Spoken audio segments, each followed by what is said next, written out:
Прывітанне, сябры! У жывым эфіры Белсату перадача «Двубой». З вами ведоўца Віталь Ціханкоў. Двубой, як я звычайна кажу на пачатку праграмы, гэта дыскусія, спрэчка, аргументы, эмоцыі. Удзельнікі праграмы – людзі, якія маюць розныя погляды і падыходы да нейкай праблемы. Тэма сённяшняга двубоя. Барыс Надеждин, расійскі варыянт Светланы Ціхановскай.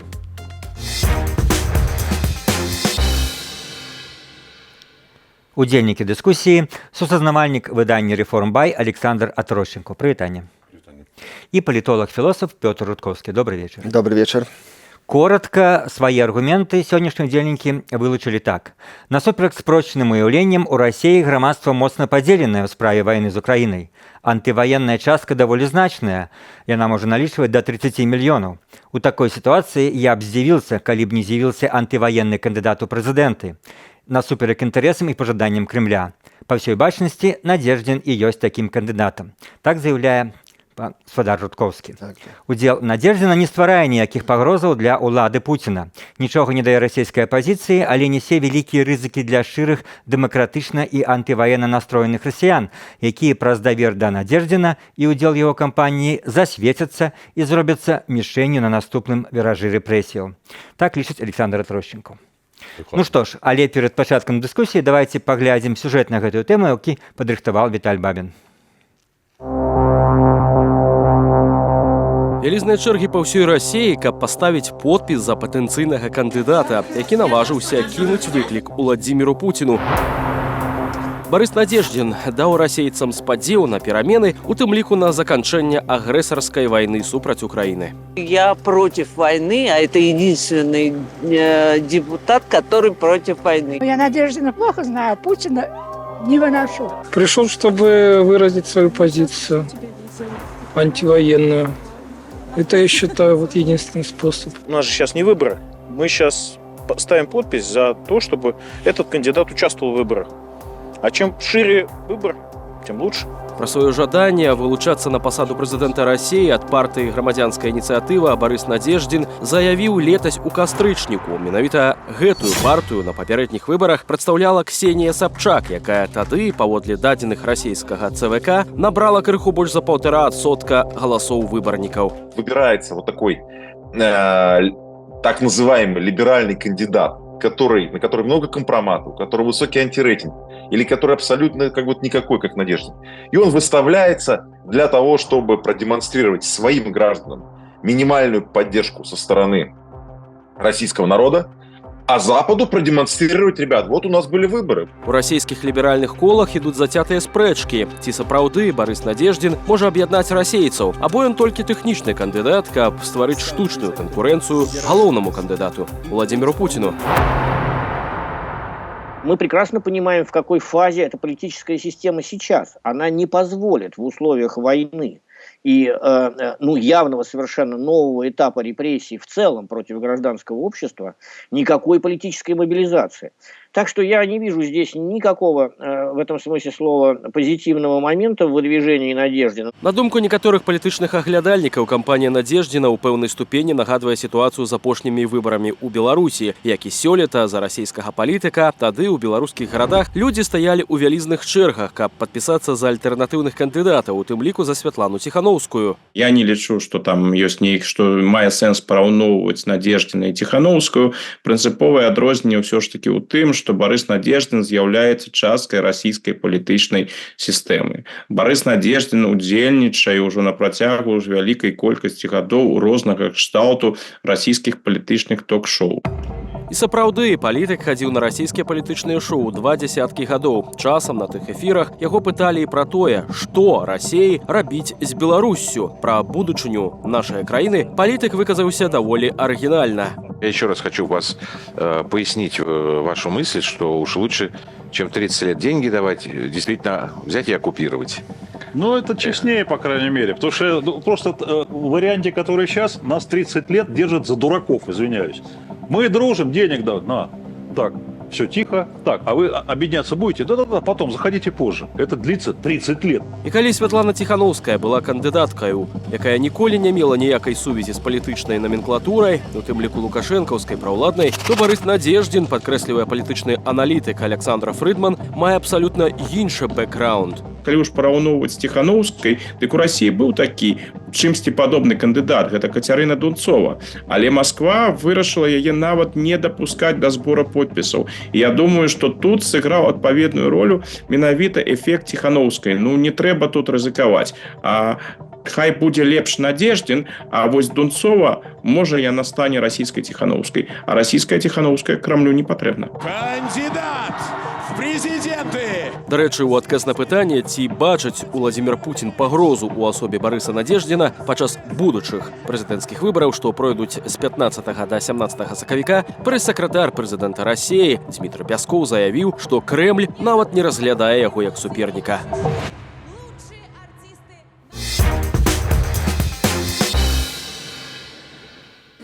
Штось, вось так выглядае гэтая тэма неадназначная і тэма, якая, безумоўна, дае падставы для дыскусіі, для розных ацэнак і паводле правіл нашага двубоя.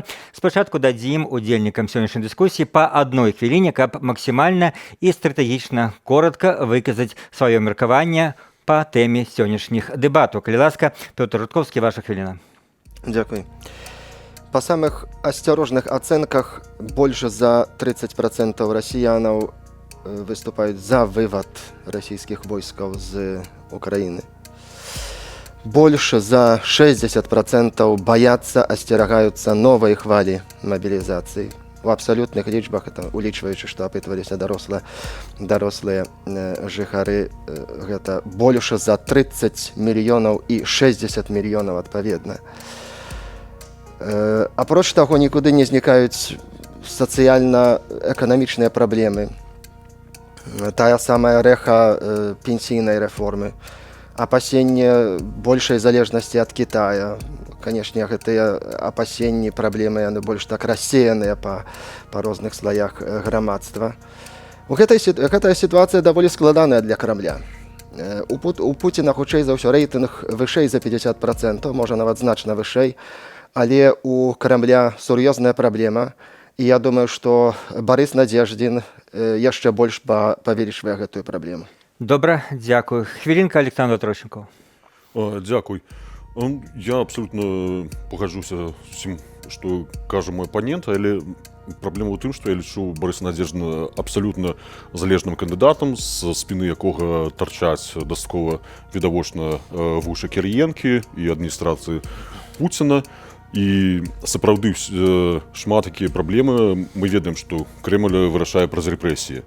І удзел Барыса Надеждина гэта вельмі тэхналагічны, вельмі цынічны крок для таго, каб падсвяціць актыўных людзей, якія супраць вайны ў краіне, супраць Пуціна, і ўзяць іх на аловак да ФСБ. Все, дзякую за хвілінку, і адразу пытаннем пачнем удакладняць нашы пазіцыі. Все 20-30 мільёнаў взять на лог? Ці тыя, хто супраць вайны? Ну, навошта ўсіх актыўных, тых, хто гатовы выражаць сваю пазіцыю, хто гатовы ставіць подпісы, удзельнічаць у ініцыятыўных групах, удзельнічаць у магчымых пратэстах. Я адразу хочу патлумачыць, што мы здымаем гэту перадачу жывым эфіры ў аўторак, а магчыма, літаральна заўтра, в сераду альбо ў чацвер можа прыйсці паведамленне пра тое, што Надеждина знялі з выбараў. Гэта трэба ўлічваць нашай дыскусіі, і таксама трэба ўлічваць тым, хто можа пазней будзе глядзець нашу перадачу на YouTube. І таксама у мяне, Александр, да вас пытанне. Я думаю, вы разумееце, што верагоднасць таго, што яго здымуць, дастаткова вялікая. Тады вот все вашы гэтыя, ну, скажем, тэорія, што вось ён такі падстаўны, то яна хіба спрацоўвае? Потому что тады бы ім, чому не давесці его до выборов, як давели Собчак, якая атрымала 2%, это был бы классный вынік для Кремля. Вот либерал антивоенны атрымал там 5%. Ну, я лічу, што тое, пра што я кажу, гэта адзін з сцэнароў, які відавочна разглядае расійская, прабачце, ўлада, але добрая агаворачка. Я лічу, што улады хацелі б у ідэале зарабіць так, каб максімальна падсвяціць усіх незадаволеных у Расіі, але яны таксама і апасаюцца, таму што ёсць кейс Ціханаўскай, дзе відавочна улады правялі, як яны думалі, слабага невыбіраемых кандыдата дазволілі выехаць з страны і бачна, што яны вельмі пралічыліся.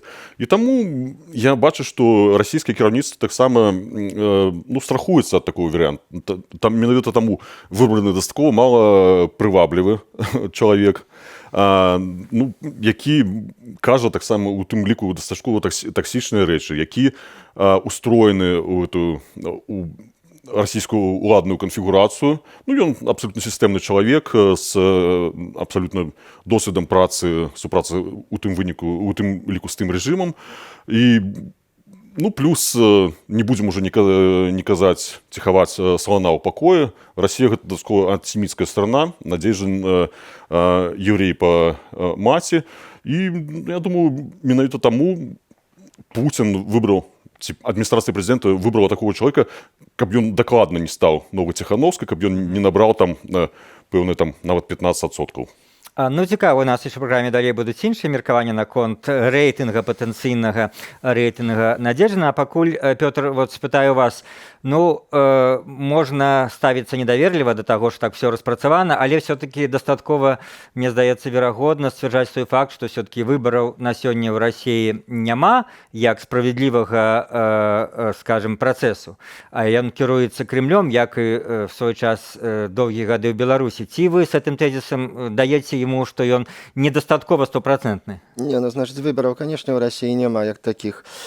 Может быть, масштабы фальсификации не такие великие, как у Беларуси, з уваги на то, что больше вырафинованная, больше вытонченная система манипуляций падчас выбораў. В Беларусі просто пишуць загадзя падрыхтаваны працэнт, а ў Расіі не маніпулююць, але лічаць галасы. Што ва всяком разе да гэтага так было, да 24 года. Аналагічна, як і ў медыйнай сферы. У Расіі гэта больш вырэжысыравана. Там, дзе прысутнічае псеўдаапанент, і гэта стварае пэўную ілюзію плюралізму. У выпадку Беларусі гэта даволі так прасталінейна і адназначна прапаганда дзейнічае. Нешта падобнае ў выпадку выбару. Але бачна, што для Крамля, тое, што я ўжо пачаў гаварыць, праблема даволі сур'ёзная, настолькі сур'ёзная, што нават з Надзеждзінам, беручы ў дужкі пакуль што гіпотэзу наконт таго, ці ён мог быць там прасоўваны, ці дапусканы, напрыклад, тым самым Кірыенкам, ён становіцца праблемай і выглядае на тое, што не будзе проста дапушчана, тое, што 15% ўжо процентаў подпісаў забракавана, пры тым, што 5% толькі дапушчальна. Тут думаю, што проста чыстая фармальна застаецца яго зняць з выбараў. Цікава, Александр, вось да вашых, не вашых, конечно, якія шырока абмяркоўваюцца версіі пра тое, што там, Кириленко, ці неважна хто. Таксама я даволі шмат чытал пра тое, што там, вежы Кремля, есть такое паняцце, яны адзін з сабой ваююць, калі барацьба ідзе не там за самае страшнае, не за жыццё, там, не за ўладу, яны разумеюць, што ўладу не страцяць, але вот у рамках выбарчых кампаніяў адны групу такія падстрайваюць, нейкія шкоды іншым групам, вылучаюць там умоўную Собчак, ці зараз Надзеждина, каб в выніку гэтых выбараў выраслі там акцыі той ці іншай групы. Як вот вы да гэтага ставіцеся? Я думаю, што гэта логіка, яна мела месца на выбарах 15-го, магчыма, года яшчэ нейкіх папярэдніх выбараў. Зараз у Расіі працуе логіка вайны. Больш тупа все. Логіка мобілізацыі, таму, конечно, там будзе вельмі шмат перастраховак, вельмі шмат всяго гэтага, просто ставкі настолькі высокія, што ніхто не дазволіць сувязь гуляць. Там могуць быць нейкія лакальныя сутыкненні інтарэсу, але я не веру, што можа быць гэта сур'ёзна. Таму што ўсё ж такі галоўная мэта адна, гэта перабранне Пуціна, гэта яго беспраблемны наступны тэрмін, яго, хутчэй за ўсё, перабранне ўжо ў 30-м годзе. І там усё будзе заточана пад гэтую тэму, і нейкім там лакальным інтарэсам няма месца. Добра, в другім туры, в другім туры двубоя давайте паслухаем яшчэ одно даволі парадаксальнае меркаванне.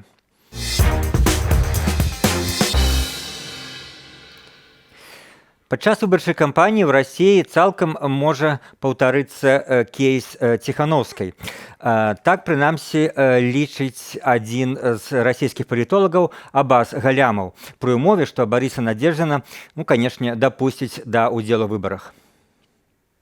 Если Надеждин продолжит свою кампанию в таком же духе, ну, если он будет зарегистрирован, что вряд ли, то он будет набирать вот 5% прироста, 5 процентных пунктов прироста в неделю, это минимум. 7, 8, до 10 легко. И он таким образом дорастет до 40-45, он дорастет в течение буквально нескольких недель. Шансов избежать поражения у Путина на самом деле будет не так много. В первом туре Надеждин вряд ли выиграет, но будет второй тур, и во втором он выиграет гарантированно. Понимая это, я, в общем-то, с первого дня прогнозировал, что его не допустят Надеждина, ну, не только Надеждина, а любого антивоенного кандидата до выборов не допустят. Да? Не допустили Дунцову, теперь вот, судя по всему, не допустят и Надеждина.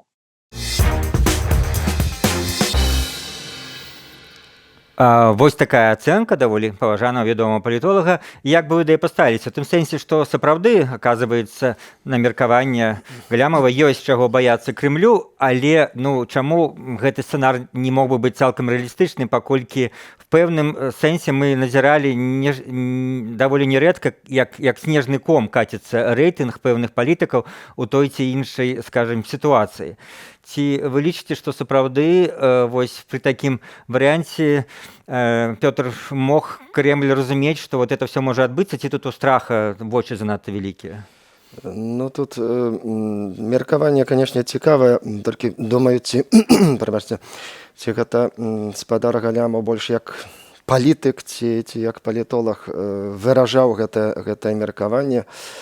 Ну, калі ў якасці палітолага, канешне, тут гэта было б вельмі цікава, але ўсё ж такі для мяне вельмі сумнеўна, ўсё ж такі допустим, цэнтр Левады, можна там ставіць пад сумнеў яго вынікі апытання, але Чыкагскі універсітэт вось адносна нядаўна правёў апытанне у России, рэпрэзентатыўнае апытанне, выйшла 66% у Пуціна.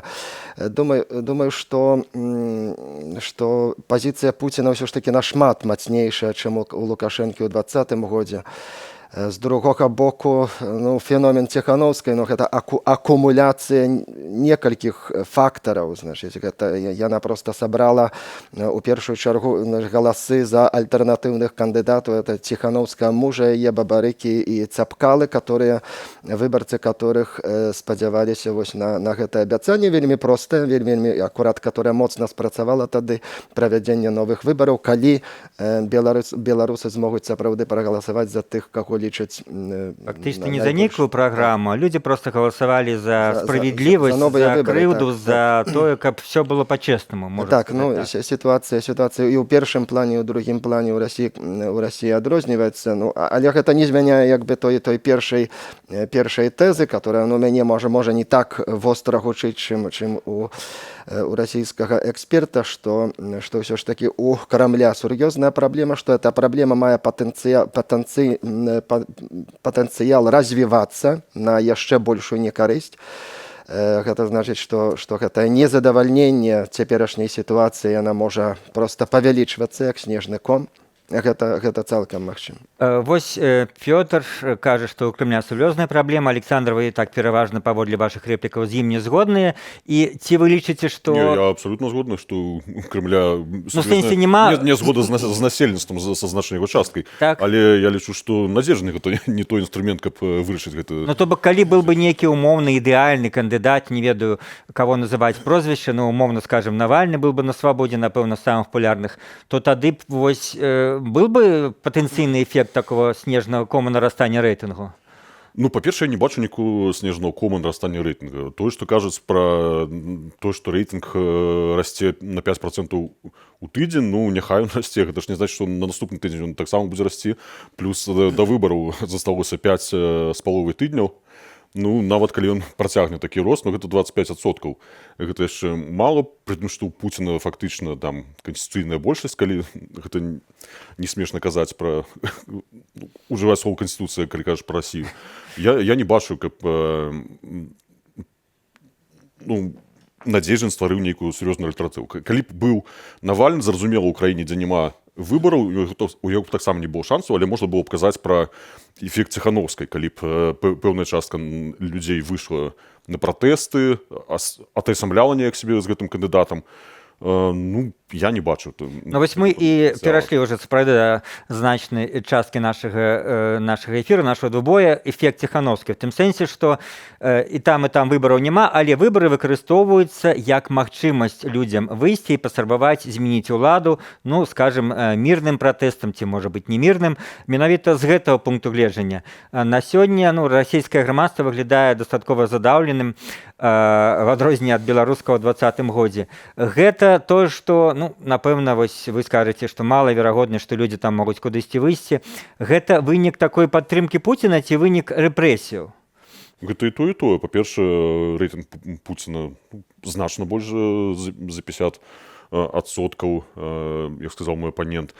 Па-другое, ну, так, людзі там баяцца мабілізацыі, але маюць надзею, што гэта не яны будуць мабілізаваныя. Ну, плюс, грамадзянская супольнасць у Беларусі, ну, там, перкапіта была значна больш развітая, чым у России, я кажу про 19 год, например, по стану 19 год.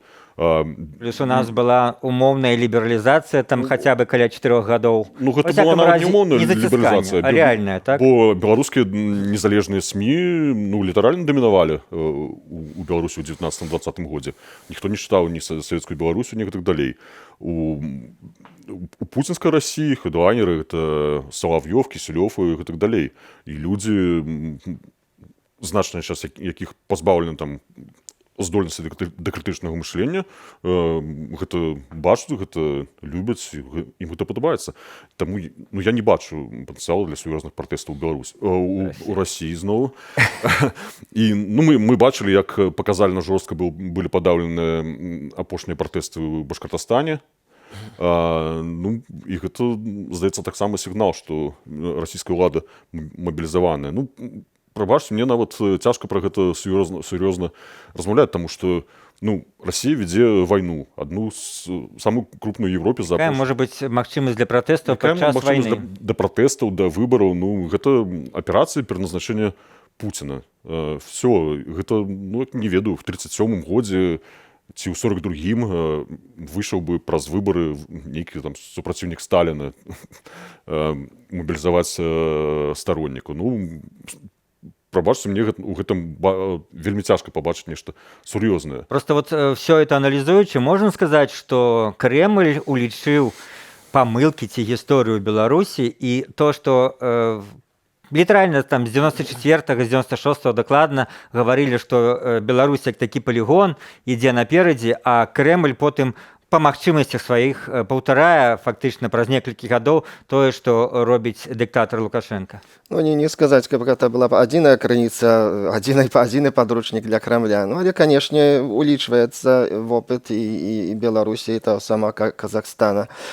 І многіх іншых аўтарытарных рэжымаў, я перакананы, як бы там, канешне, гэтыя аналітычныя цэнтры у Крамля і закрытыя, і адкрытыя, ну, яны працуюць, ну, і маюць магчымасць працаваць. Вось. Ну, іншая справа, што пакуль што база, электаральная база у Крамля нашмат мацнейшая, чым у 20-м годзе у Лукашэнкі. Ну і в третьем раунде двубоя удзельнікі зададуць адзін аднаму пытанне, таксама наша традыцыйная рубрика.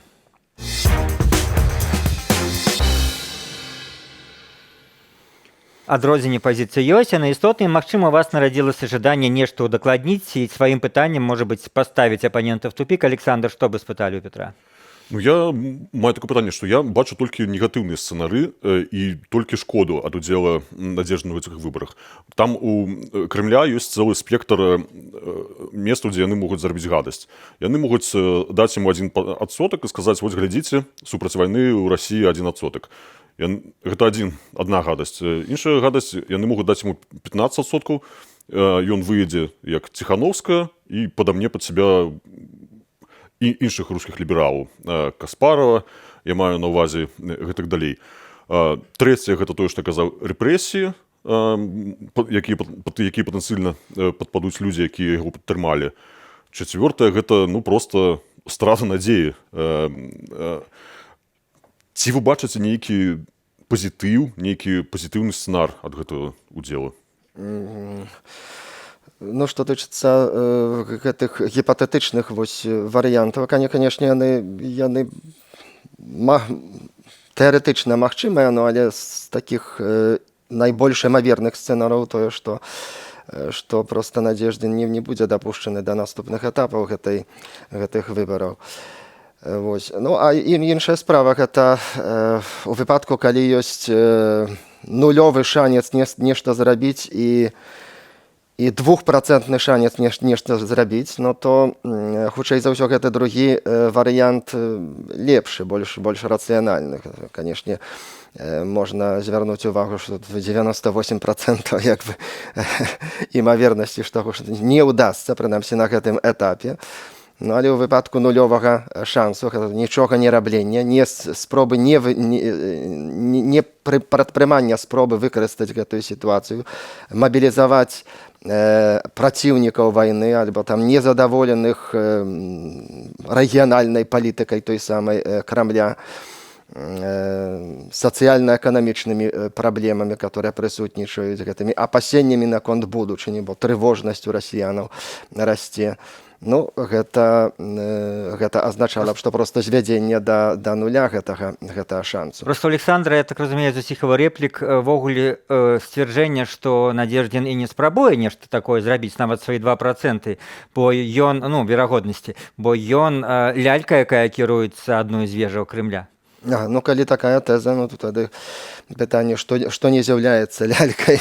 Тут думаю, што больш было падстава ў 2020 годзе лічыць Бабарыку, напрыклад, лялькай Крамля, чым Надзеждзіна на гэтым этапе. Тое, што ён прысутнічаў, ён ва ўладных структурах, дзяржаўных структурах працаваў, ну і з'яўляецца, здаецца, і цяпер, як бы ён выступае ў якасці дэпутата мясцовага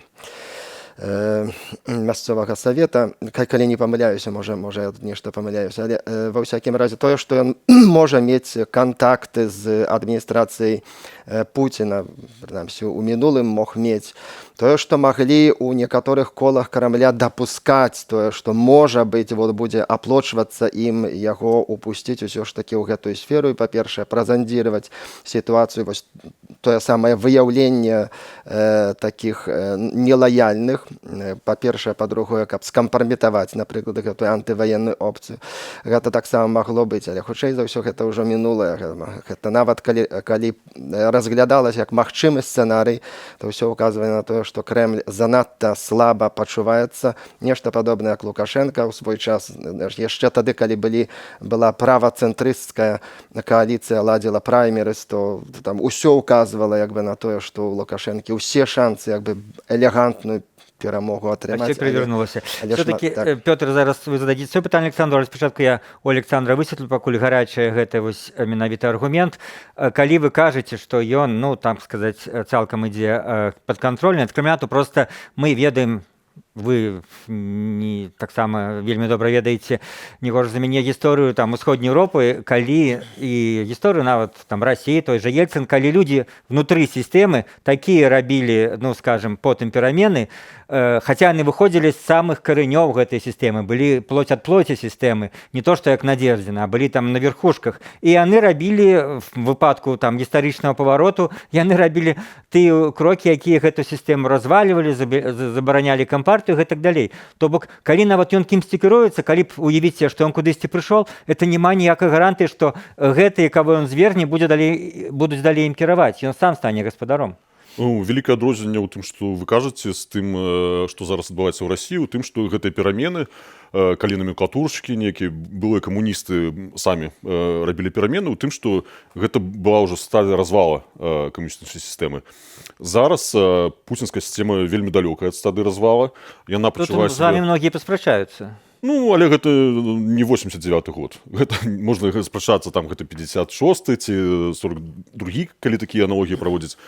Але у сувязі з гэтым я б хацеў проста ўсім шчырым людзям у Расіі, якія супраць вайны, супраць рэпрэсій, супраць гэтага усяго можа пачакаць лепей того 89-го года умоўнага, а не ісці ў лагер самастойна ў 37-м. Калі вы ўжо пажаданні расіянам, то можа патыем будзе ўзгадаць у 12-м годзе, калі зноў-такі вярнуўся Пуцін пасля Медведзева, то я напісаў такі тэкст, дзе проста раіў дэмакратычна еўрапейска арыентаваным расіянам проста з'язджаць з краіны. Таксама даволі радыкальны метад, але все, што адбылося далей, паказвала, што можа быць это быў і правільны жыццёвы выбар.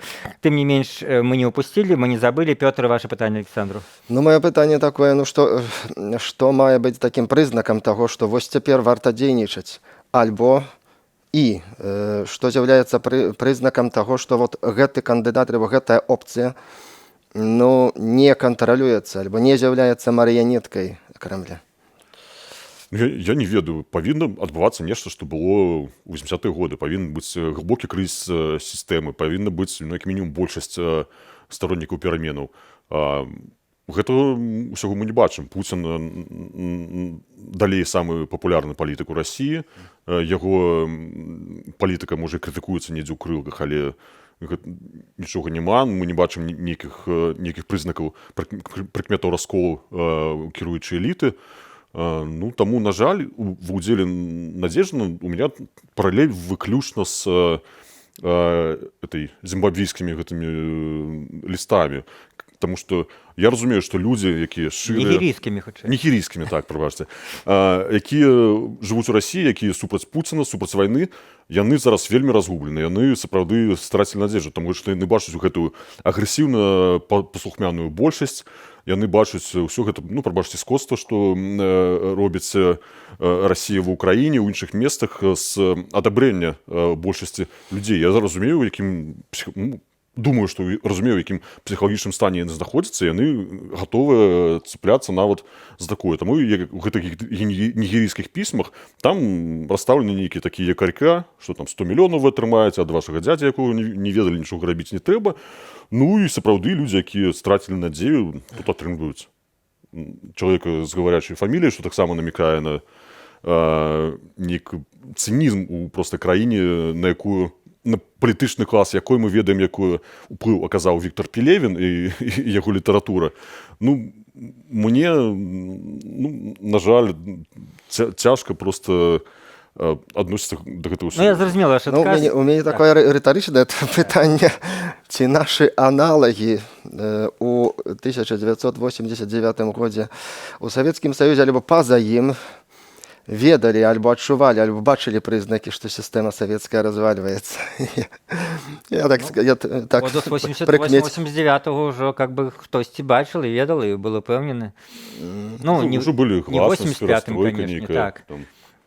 Але больш былі надзеі не на развал сістэмы, а на перамены, што она палепшыцца, застанецца сацыялізм, там больш справядлівы, там з імем Леніна, там, так было года до 90-го. Тое, што паўтараецца нейкі сцэнарый, там, напрыклад, гэтай кітайскай перабудовы пры Дэн Сяопіне, гэта тут пагажуся, што многія гэта маглі канстатаваць. Тое, што адбудзецца развал Савецкага Саюза, распад Савецкага Саюза. Нават ЦРУ яшчэ ў 91-м это не прагназавала. Тое, што на момант 89-го года яшчэ спрагназаваць, што спасярод каля 30 краінаў гэтага рэгіёну, краінаў, которые знаходзяцца ў арбіце СССР, у тым ліку і былыя савецкія рэспублікі, на той момант яшчэ проста савецкія рэспублікі, што яны трансфармуюцца, што больш за 20 гэтых краінаў займеюць цалкам такую стабільную дэмакратыю.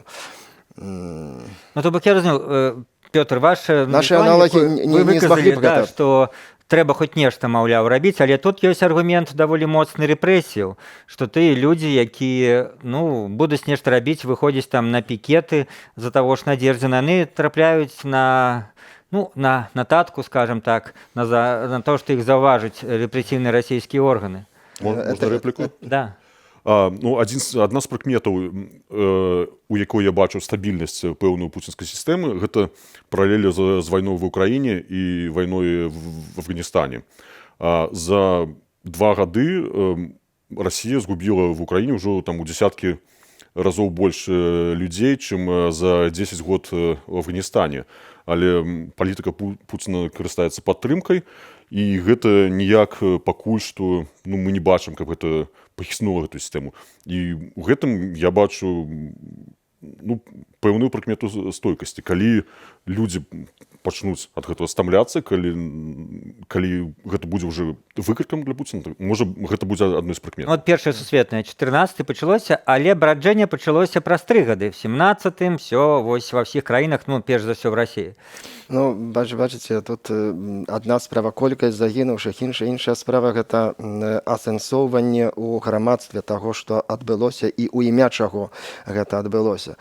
Усё ж такі вайна ў Афганістане пачалася ў 79-м годзе і спатрэбілася амаль 10 гадоў, каб гэта прывяло да такога, стала адным з фактараў, зрэшты, гэта не быў адзіны фактар такого масавага незадавальнення, але стала адным з такіх фактараў таго, што людзі хацелі нейкіх пераменаў, і заканчэння ў прыватнасці гэтай вайны, канешне, тут не лічу, што спатрэбіцца ў гэтым выпадку. Давайте все-таки бліжэй паралелі. Мы ўжо параўноўвалі, чым адрознівала сітуацыю Беларусі ад Расіі, але зноў-такі самыя нашы паважаныя палітолагі, эксперты, да і палітыкі непублічна, мала хто спадзяваўся, што в 19 годзе, пачатку 20-го, што адбудзецца тое, што адбылося жніўня на вуліцах Менска ў 20-м годзе. І тыя ж самыя праймерысы, якія пачаліся, там прыходзіла некалькі дзесяткаў чалавек, все гаварылі пра тое, што это правал апазіцыя, апазіцыя там не можа сабраць ніякай падтрымкі, і што раптам апынулася. Я пра тое, што чаму вось абараняючы пазіцыю Петра, задае вам Александр, пытанне, чаму вы лічыце, што няма ніякай, скажем, верагоднасці, што это маглі бы тыя ж самыя быць апракідваючыя выбары, то, што адбылося ў Беларусі 20-м, калі мы зноў-такі праводзім паралелі з Ціханаўскай. Толькі з-за асобы Надзеждзіна ці да сітуацыі ў Расіі? І тое, таму што я не бачу у Надзеждзіне нейкага такого патэнцыялу. Я не бачу у Расіі стомленасці ад Пуціна, што мы бачылі відавочна ў Беларусі, ад яго стаміліся проста ўсе, нават тых, хто за яго галасаваў калісьці і ўвесь час галасаваў. Я не бачу вялікай колькасці расійскага грамадства, якая асэнсавала, што ёсць праблема пэўная. Калі больш-менш все стабільна, калі цэны на нафту б'юць рэкорды, навошта? Я не бачу адказу на пытанне, чаму расіянін, ведаючы рызыкі, будзе выходзіць на пратэсты масава за Надзеждзіна, які быў невядомы большасці проста ніколі, які мае досвед электаральных кампаній, і ў межах сваіх партый ён, здаецца, ніколі больш 7% не набіраў.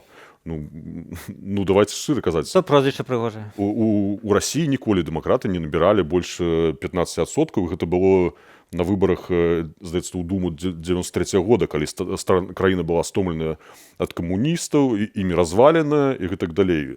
Не бачу я сур'ёзнай прадэмакратычнай антываеннай моцы. Што ж, у нас застаецца на так званыя фінальныя рэплікі па 20 секунд кожнаму. Калі ласка, Пётр, што вы хацелі на завяршэнне сказаць, падвесці вынікі дыскусіі? Што ж тут сказаць? Расія знаходзіцца цяпер у стане вайны. І ўжо цяпер бачныя пабочныя эфекты гэтай вайны ў расійскім грамадстве. Думаю, што нават пры найлепшым для Расіі сцэнары, это значыць захаванне Крыма і адарванне ад Украіны 3-4 абласцей, Расія выйдзе з гэтай вайны моцна аслабленай, скампраметаванай, як на вонкі, так і ўнутры. Што ж, і вашы секунд, 15-20. Я абсолютно згодны тут з маім апанентам. Расія выйдзе аслабленай з гэтай вайны, і я вельмі спадзяюся, што ў Расіі знойдзецца на той момант пэўная колькасць сумленных людзей, якія змогуць павесці у лепшым кірунку кудысьці і прынесці свабоду іншым народам, якіх каланізавала Расія. Што ж, дзякуй. Гэта был двубой, якім мы абмяркоўвалі расійскія падзеі і нейкі паралелі з Беларусю, у двубой, якім мы, спадзяюся, трошкі наблізіліся да ісціны і разумення сітуацыі. А чыя пазіцыя вам падалася больш пераканаўчай? Глядзіце нашу праграму ў любы час на YouTube, дасылайце там свае ацэнкі і каментары, калі гэта для вас бяспечна. Перадачу правіў Віталь Цыганкоў. Заставайцеся з Белстатам.